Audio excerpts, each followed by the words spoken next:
श्री महाप्रज्ञ गुरवे नमः। जिसके सांसों में रहता है शाश्वत शांति का स्पंदन, उस महाप्रज्ञ को वंदन, उस महाप्रज्ञ को वंदन। सत्य अहिंसा अनेकांत को अर्पित जिसका तन मन, उस महाप्रज्ञ को वंदन, उस महाप्रज्ञ को वंदन। जिसके सांसों में रहता है शाश्वत शांति का स्पंदन, उस महाप्रज्ञ को वंदन, उस महाप्रज्ञ को वंदन।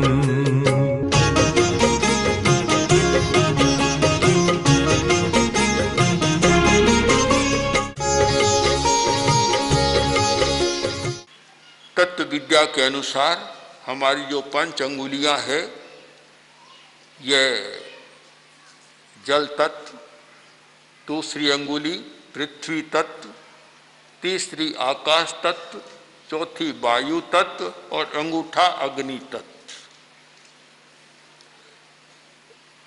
इनके योग से भी असहिष्णुता को कम किया जा सकता है। जब लगे कि सहन करने की शक्ति कम है, अगर हम यह प्रयोग करें जो अग्नि तत्व और जल तत्व का, तो जल तत्व है वह सामक है, उसको शांत करने वाला है, उत्तेजना को शांत करने वाला है। अगर इसका आधा घंटा पौन घंटा प्रयोग करें तो असहिष्णुता की शक्ति में काफ़ी अंतर आ सकता है, गर्मी भी कम हो सकती है। क्योंकि सारा होता है कि दिमाग गर्मा गया, यह कोई भी गुस्सा करता है लोग कहते हैं दिमाग गर्मा गया, सहन नहीं करता तो भी कहते हैं दिमाग गर्मा गया, दिमाग ठंडा नहीं रहा। ठंडा क्यों नहीं रहा? कि अग्नि तत्व इतना बढ़ गया कि दिमाग भी गर्मा गया, और गर्म दिमाग में ही सब कुछ होता है।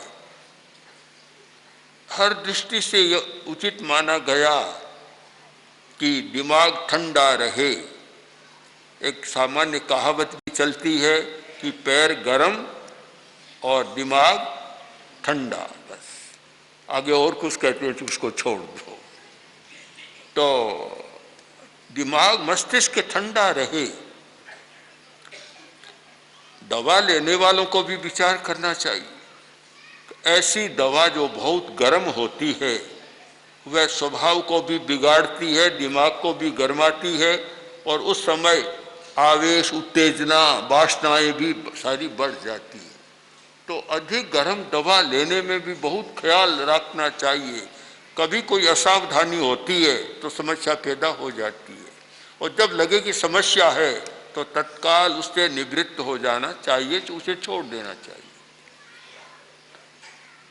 एक वस्तु पर विचार करें, कितने पहलुओं से सोचना होता है, सीधा कोई भी नहीं होता। परिवर्तन सरल काम नहीं है, जबकि जिस भाव की उत्पत्ति भी जटिल है तो भला परिवर्तन उसका सरल कैसे होगा?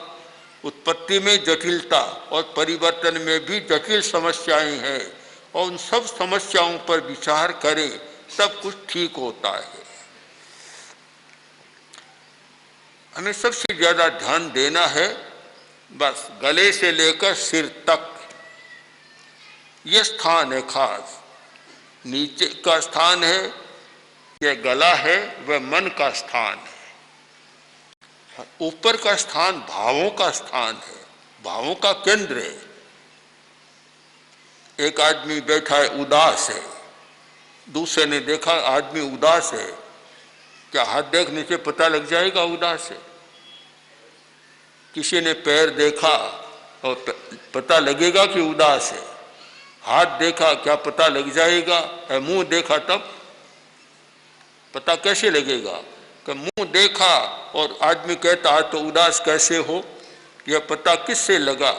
न हाथ से लगा, न पैर से लगा, न पेट से लगा, न गले से लगा, किससे लगा? कि मुंह देखने से लगा। यह मानना चाहिए कि भावों का दर्पण है हमारा मुंह। कौन सा भाव? क्रोध का भाव, अहंकार का भाव, माया कपट, लोभ, वासना, भय, घृणा, ये सारे भाव। ये भाव, इन भावों को पहचान कहाँ से होती है, पता किससे लगता है? केवल मुंह से लगता है। बस मुंह देखा और क्रोध है तो भी पता लग जाएगा, अहंकार है तो भी पता हमें लगेगा, माया कपट कर रहा है तो भी बहुत अच्छा पता मुंह से लग जाएगा, लोभ का भी पता लगेगा। तो हर भाव का दर्पण है हम आदमी का मुंह। मुख से सारा पता लगता है और उनमें भी इंद्रियां भी अपना पता देती, आंख बहुत पता देती है। तो यह है एक दर्पण, देख लो पता लग जाएगा। तो इसका अर्थ हुआ कि जैसे शरीर में चैतन्य केंद्र हैं तो भावों के चैतन्य केंद्र हैं, वे ऊपर है, नीचे नहीं। इंद्रियों का स्थान भी मुंह में है। पांचों इंद्रियां, स्पर्शन इंद्रिय आगे भी जाती है पर मुख्य केंद्र मुंह में, उसका सारा वहां है। हर्ष, शोक, भय, एक आदमी में हर्ष है, देखते ही पता लग जाएगा। कहाँ से लगेगा? आंख को देखो, दांत को देखो या मुंह कपोल को देखो, पता लग जाएगा कितना हर्षोत्फुल्ल है। और एक शोक में निमग्न है तो उसका भी पता लग जाएगा। तो हम इस बाहरी लक्षण से हम पकड़ सकते हैं कि भाव का मुख्य केंद्र यह गले से ऊपर, गला भी कुछ, और गले से ऊपर मुंह का जो स्थान है, यह सारा भावों का एक दर्पण है। हम पता लगा सकते हैं कौन सा भाव चल रहा है। असहिष्णुता भाव है, सहिष्णुता भी भाव है।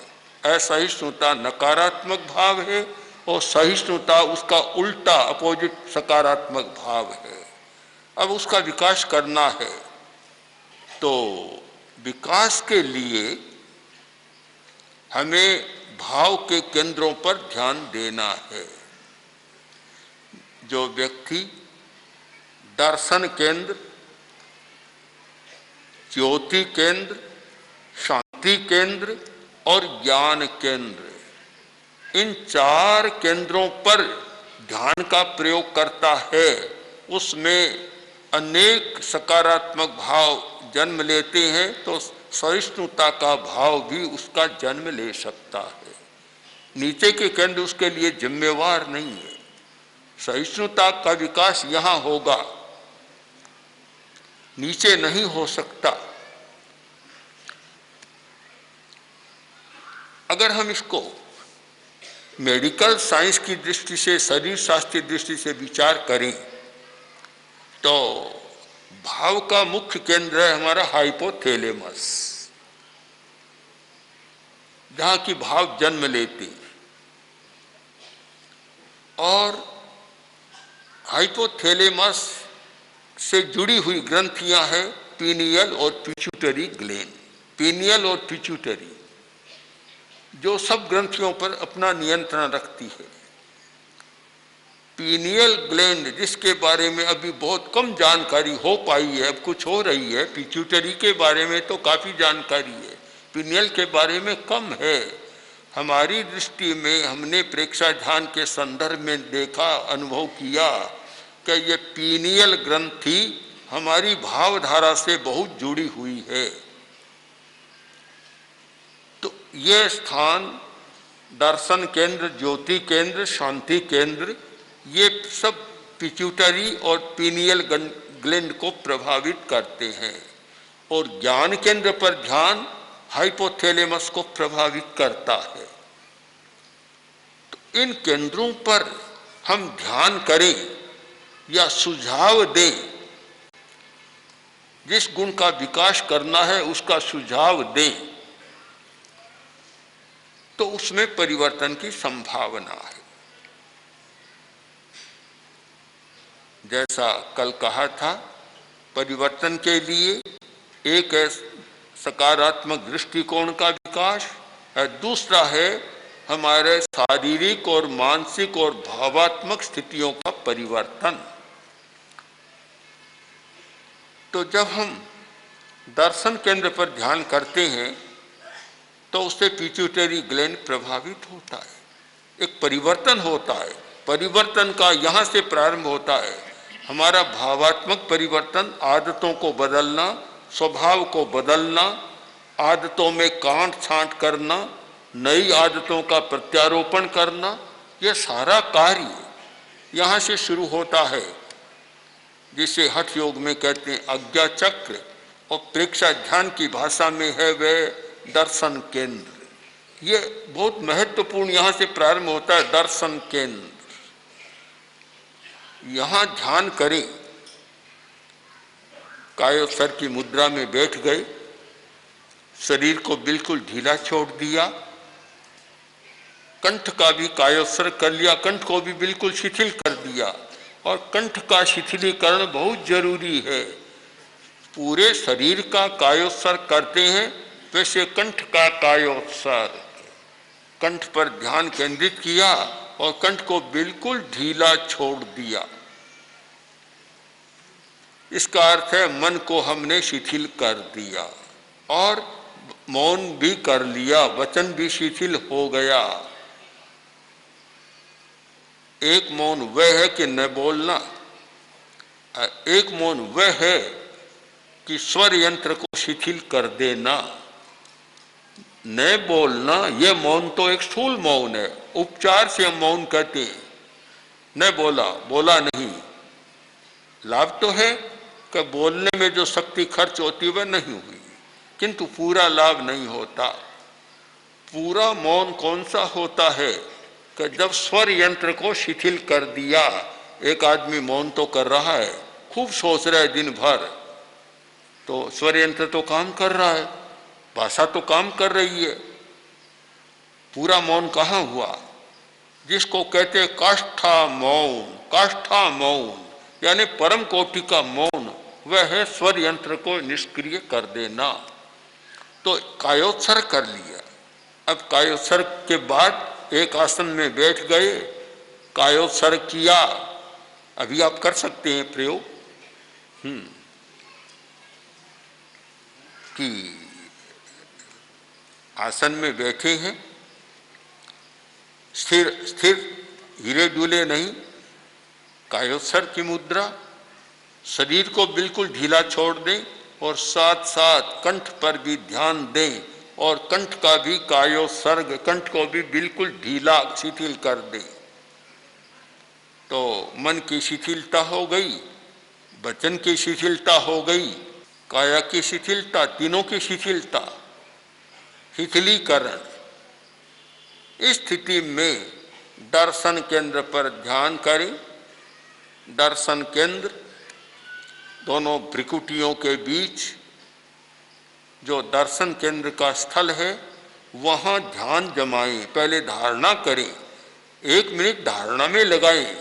जहाँ ध्यान करना हो पहले उस स्थान पर मन को टिकाएं।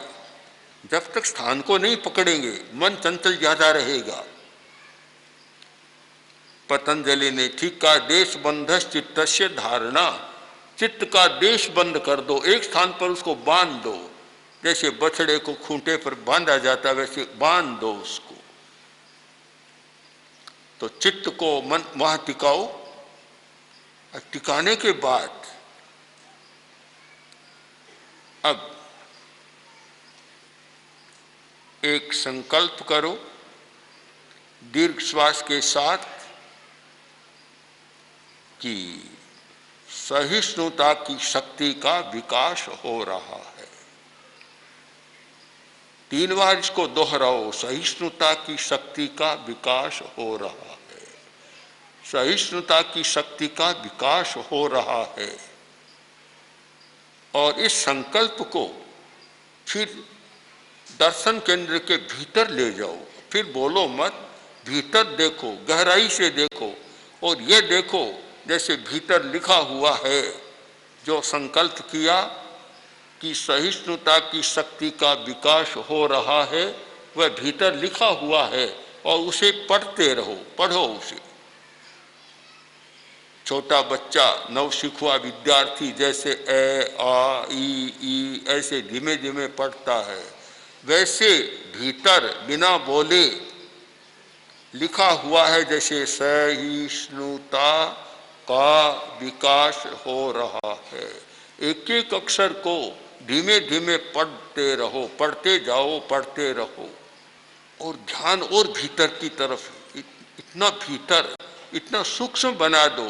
भीतर का मतलब है कि स्थूल के भीतर सूक्ष्म बहुत भीतर है, बहुत ज़्यादा भीतर है। तो जैसे जैसे सूक्ष्म बनेगा वैसे वैसे हमारा भीतर में प्रवेश होगा। ये 1-2 मिनट किया गया प्रयोग, जो व्यक्ति सहिष्णुता की शक्ति बढ़ाना चाहे उसे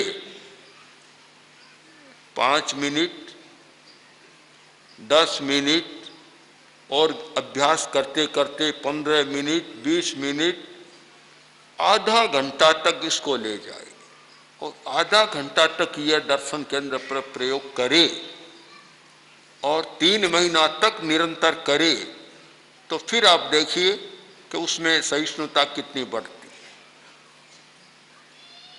है। ये प्रयोग के बिना केवल वाचिक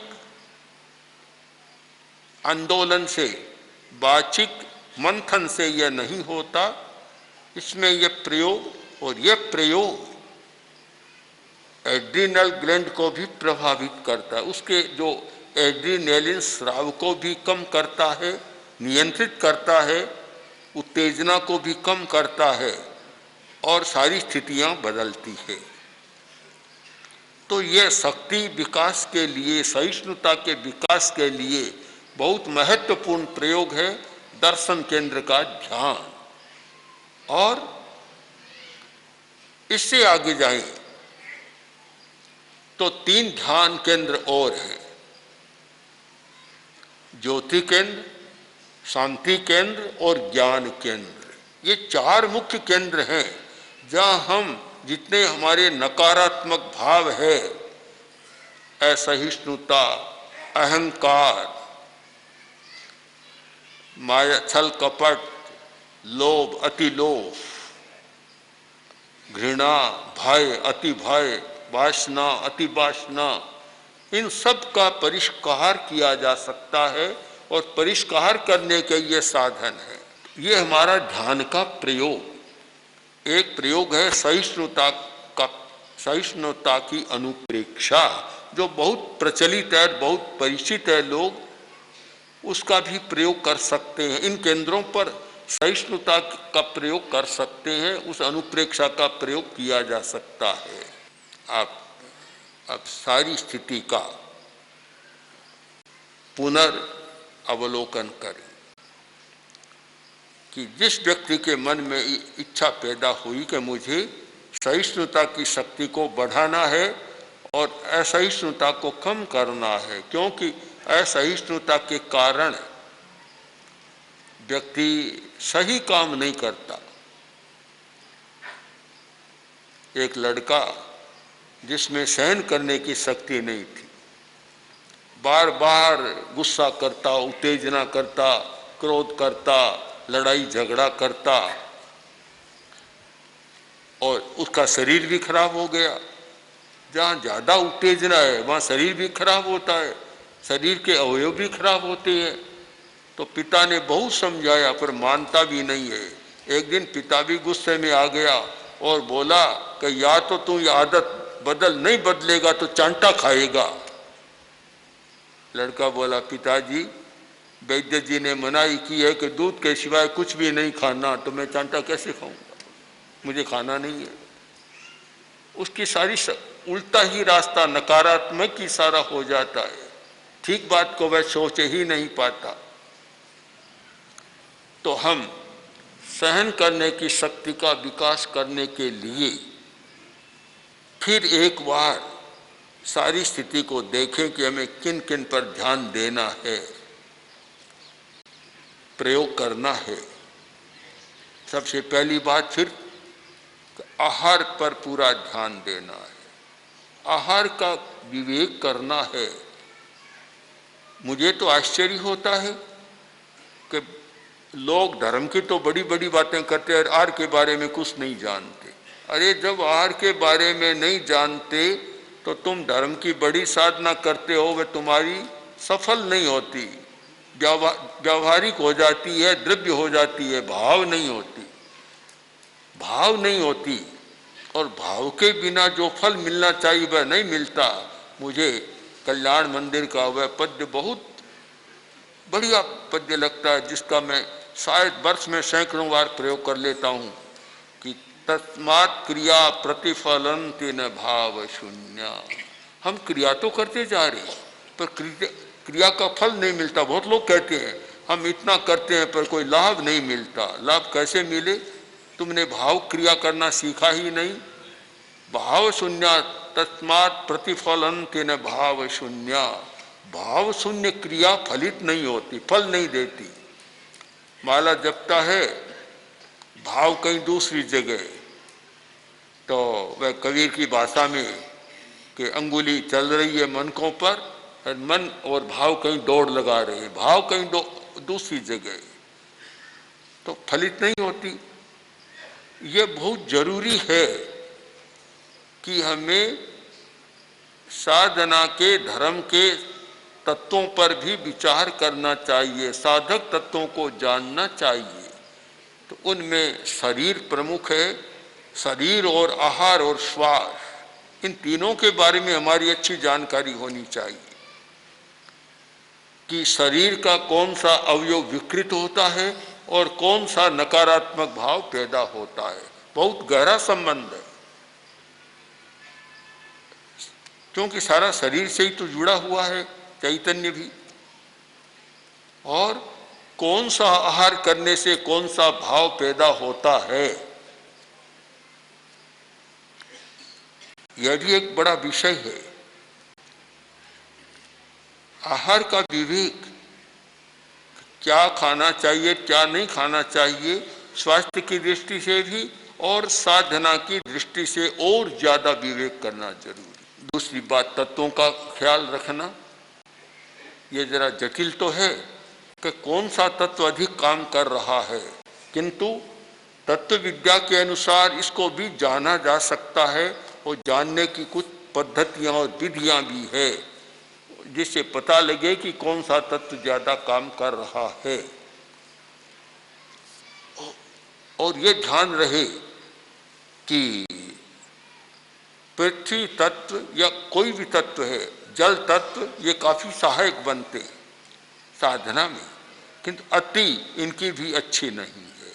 पांचों ही तत्वों की अति बीमारियां पैदा करती है, शरीर की बीमारियां भी और मन की बीमारियां भी। और नकारात्मक भाव, बहुत लोग पूछते हैं कि अचानक नकारात्मक भाव क्यों आती है। मैं बुरी बात सोचना नहीं चाहता, पर बैठे बैठे बुरी बात मन में आ जाती, जिसे मनोविज्ञान में कहते हैं नकारात्मक भाव। ये नकारात्मक विचार, नकारात्मक भाव क्यों आते हैं? तत्व की दृष्टि से मीमांसा की गई कि जिस व्यक्ति में पृथ्वी तत्व की अतिरिक्त मात्रा बढ़ जाती है तो नकारात्मक भाव आने शुरू हो जाते हैं। अगर इस सारी दृष्टि से हम धार्मिक लोग भी विचार करें कि अच्छी साधना, धर्म की आराधना कैसे हो सकती है, तो इस विषय में ये सारे प्रयोगों की जानकारी जरूरी है। और आज जिसकी मुख्य चर्चा की सहिष्णुता की शक्ति का विकास बहुत बड़ा गुण है, बड़ी शक्ति है, उसका विकास करना हो तो इन सारे तत्वों पर विचार कर एक ऐसी संतुलित जीवन प्रणाली, जीवन शैली बनाए जिससे हमारी सहन करने की शक्ति का विकास हो सके। ओम आर। ओम श्री महाप्रज्ञ गुरवे नमः। गुरवे नमः, गुरवे नमः। ओम श्री महाप्रज्ञ गुरवे नमः। गुरवे नमः, गुरवे नमः। ओम श्री महाप्रज्ञ गुरवे नमः। गुरवे नमः। ओम श्री महाप्रज्ञ गुरवे